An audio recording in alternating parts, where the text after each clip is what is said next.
My personal concept of the evolution theory is that God created Darwin's evolution theory. You see, why should we differ between one and the other? God creates everything, especially when we talk about God. My concept is a hierarchy of gods, not just one. The supreme God of the universe has what the Catholic religion sometimes mentions angels, archangels, and seraphims. Well, actually, an angel is connected to God, an archangel connected to God, seraphim connected to God also. The so-called three pair of wings, seraphims, are God connected also. So whenever an influence comes through us from any one of these entities, it's got this message. It comes from God, the supreme God of the universe. But when we talk about God, we talk about any one of these entities. And the lowest one we have connected to us is our own conscience. Our own conscience that tells us to do or not to do what's right or wrong. Now that's the first connection to the godly concept, because God is intelligence. Intelligence is that makes sense, that's constructive and creative, alleviates suffering, corrects problems, not the other way around, not creates problems and is destructive. So my personal concept is that God, this intelligence that reigns in the universe, created the evolution theory. The ingredients that evolved into a man, and we have been man, a human being, at all levels of evolution. The ingredients that God created to evolve into an ape was an ape at all levels of evolution. Man did not come from apes. Man has never been an ape. Maybe man did look like apes, but they were human beings at any rate. Ingredients evolving towards becoming a human being. So I say God created Darwin's evolution theory. So why have any problems there? That's my personal concept.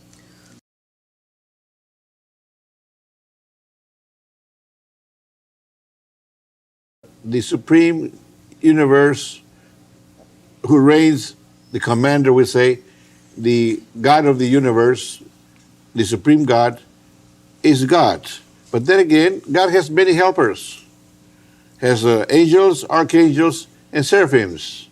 Well, these are lesser gods in a sense. If they're God's helpers, they're connected to God and can be called God also, because they are doing what God has assigned them to do.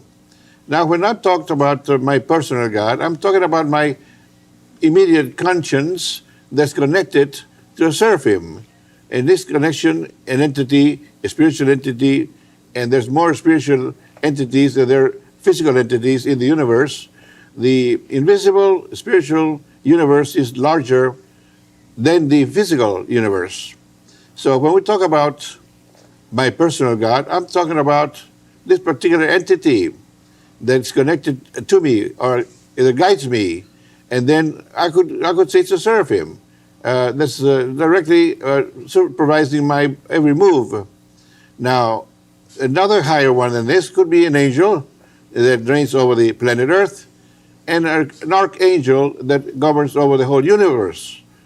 That is our small universe, our galaxy. But the master of all, the one that reigns over all galaxies and the universal universe, is the supreme God. That is God. But any one connection to this God is intelligence. A lack of intelligence is lack of knowledge, means ignorance. And whenever we commit a mistake, and sometimes we do, and we commit mistakes because we do not know any better. If we did know better, we wouldn't commit our mistakes, you see. And a mistake could be maybe something that's working against this godly intelligence, this godly supreme commander of the universe, the supreme God of the whole universe. We say universal universe because sometimes we call the universe our small galaxy or galaxies. So I'm saying then that my immediate connection would be a seraphim that's guiding me to do or not to do, and I call that my conscience. My conscience tells me to do or not to do what's right or wrong. Now, if I want to be godly inspired, I must always do what's right. And what's right is always that alleviates suffering and thus is not dealing in destruction. And in this case, always going in what alleviates suffering, not creates suffering. Instead of destroying is constructive and creative. And if I'm building and if I'm helping alleviate suffering, I'm on the right track then, I say. We can easily know because your conscience tells you to do or not to do what you're not supposed to do. So whenever you feel something that is a little off, you do not feel right, don't do it. This is why it has been said that to be able to move in the right direction, to be able to be sure that you're moving in the right direction, always consider and consult your conscience. And in essence, I would say, do unto others what you would like others to do unto you. If what you're going to do to others, you wouldn't like to have done unto you, don't do it. Your conscience will tell you not to do it. If you guide your conscience, you're already guiding or being guided by godly concept. Your immediate God, personal God, your seraphim, or your inner conscience that is depending or is connected to the angel which reigns over the planet Earth, and the angel connected to the planet Earth has to be connected to the archangel that's reigning over our galaxy, and that archangel is connected to the supreme intelligence, the God of the universe, and this is what we call God. The whole system is called God. So it's a hierarchy of intelligences, not just one single God. God has helpers, and we are, at our level, a helper of God, trying to convert this planet into a paradise. At least that's what we should be doing. We don't seem to be minding that. We seem to be moving in the wrong direction, most of us. So these talks maybe will help us to understand the right direction to take. And why am I saying this? It's because this intelligence that has guided me to say this, sometimes they call it inspired by God. Inspiration, God's inspired message, whatever. Well, this whatever inspires me to say what I'm saying is the same intelligence that has inspired me to develop a system or a method of mind training that's helping humanity all over the world. Millions of people are now using these techniques in many nations all over the world. Well, it's the same intelligence that has inspired me to construct and to be able to formulate this particular method, the one that's now talking and saying these things that I'm saying in the connection of I'm conceiving to be the seraphim, angel, archangel, and the supreme God of the universe.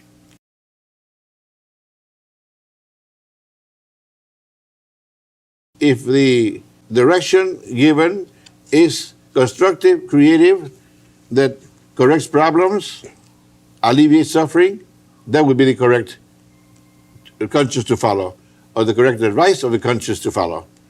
If it's otherwise, it is not their inner God or their personal God or their inner conscience guiding them.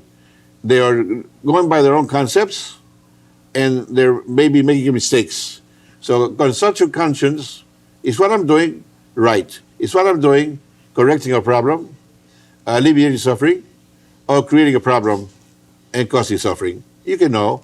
It's simple as that. Anybody is intelligent enough to understand that particular part of it. Do you cause suffering, or are you destroying? Are you correcting problems and alleviating suffering? Very simple. Simple as that.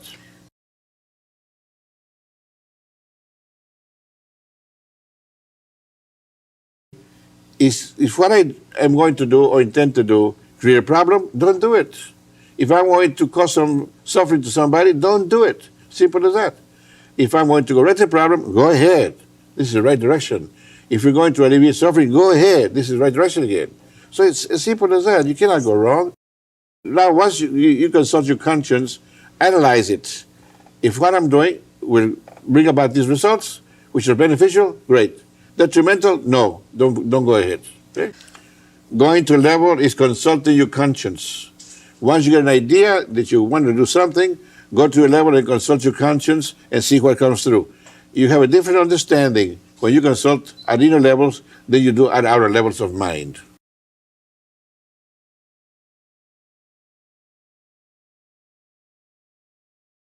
A habit is one of the most difficult things to correct because all habits have a rewarding mechanism built in. You do it because you like what you're doing. And when you like what you're doing, that's your reward right there. So you don't want to stop rewarding yourself. That's the main problem. So it has developed into a habit. It's a vicious cycle. Now, in this case, remember that all these techniques that we have mentioned and will mention in the future will work only at your level, meaning you need to first find a level of mind where all these things these techniques are very effective. At the outer level, where we are speaking to you now, is not the proper level. You need to first find that inner level, the alpha dimension we call it, and here then it's a lot easier to do away with many of the problems that mind can correct, including the smoking habit. Now, for instance, when we talk about entering your level, the way you are going to do it may be a little different from the way we do it in class, but it's effective anyway. And we have mentioned that you are to count from 100 to 1 in the morning with your eyes closed and your eyes slightly turned upwards at 20 degrees from your position of your face. So 20 degrees higher than the horizontal point of your face. So you go to your level when you wake up in the morning by counting from 100 to 1 10 times, 10 mornings. Then another 10 mornings from 50 to 1 at a slow rate of maybe 1 per second. Then another 10 days, 25 to 1. Then another 10 days, 10 to 1. Once you have done all of this, then all these techniques that we are talking about and mentioning will work for you. If you have not done this, they will not work for you. You are at the same level you always have been without the special mind training. So this is special mind gymnastics or mind discipline or mind training. Now let's suppose that now we take for granted that you have done all of this that we have mentioned that must be done before in order to enter your alpha dimension. Let's suppose now that you are able to enter the alpha dimension and you have a smoking habit you want to correct. You don't want to smoke anymore. There are several ways of doing this. One simple, easy way is every time you enter your level, alpha level, for any reason, for you to tell yourself, every day as days go by, I will have less and less desire to smoke. Just by simply saying this, it will eventually become effective. That's one way of going. Now, there are other techniques, for instance, to smoke one cigarette on the hour and only on the hour per hour. For instance, you can wait 1 hour to smoke your follow cigarette. But in order to do so, you must tell yourself at your level what you're going to do and the reason for it and the results you want from it. So once you get to your level, make your statement like Laura has mentioned before, and then what you desire and so forth, and then go ahead and follow it through. Once this becomes effective, that you can smoke one cigarette per hour, maybe you were smoking 1 or 2 cases a day. Well, that's more than 24 hours. So at any rate, 1 cigarette per hour is what you're going to learn to do first. Then once this has become effective, at your level, at the alpha level, you tell yourself again that you're going to change the system or the method of smoking on smoking only on the even hours, not the odd hours, just the even hours. So you're going to skip 1 hour, and every even hour you go ahead and smoke your cigarettes. Once this has become effective, you're smoking less and less every time. It would be a lot easier to then tell yourself you do not want to smoke anymore, period, and that's it. Or give yourself a month, for instance. For this 1 full month, I'm going to smoke 1 cigarette on the even hours only, and then again, right after the end of the month, I will not smoke anymore. And you tell yourself this, and visualize yourself a month later not smoking anymore. You may want to add, and I will not gain weight either, because some people will say, well, I stopped smoking, it worked all right for me, but I started to gain weight. If this is what you fear, add that to it. Once you have become effective in entering this level and you are working on your cigarette smoking habit, that you're going to stop the smoking habit, you will add, and I will not gain weight. Add it to it, and you will not gain weight because of the ceasing to smoke. And this is one of the best techniques that you can find. There's one more that you can also use. They always recommend that if you want to start to lose your, or drop, or quit your cigarette smoking, to change brands frequently. And then again, program yourself that this will cut down on your desire to smoke, thereby changing brands. Another good idea would be not to inhale. Just hold the smoke in your mouth. And you tell yourself that why you're doing this is because you want to completely stop the smoking habit, totally. And again, every day, as days go by, you will keep on saying to yourself that you will have less and less desire to smoke, and that will do it for you. But keep in mind that this only functions at the alpha level. When you say to yourself at the alpha level, give yourself these instructions. When you talk to yourself in this manner. But you must first go to what Laura has mentioned, the 100 to 1, the 50 to 1, the 25 to 1, 10 to 1 exercises in order to find the slower brain frequency called alpha, and there you remain conscious, which means this used to be considered, that dimension, the subconscious. But now it's conscious controlled. We are learning to use the subconscious consciously. We're adding another dimension of mind to our awareness by using these mental exercises.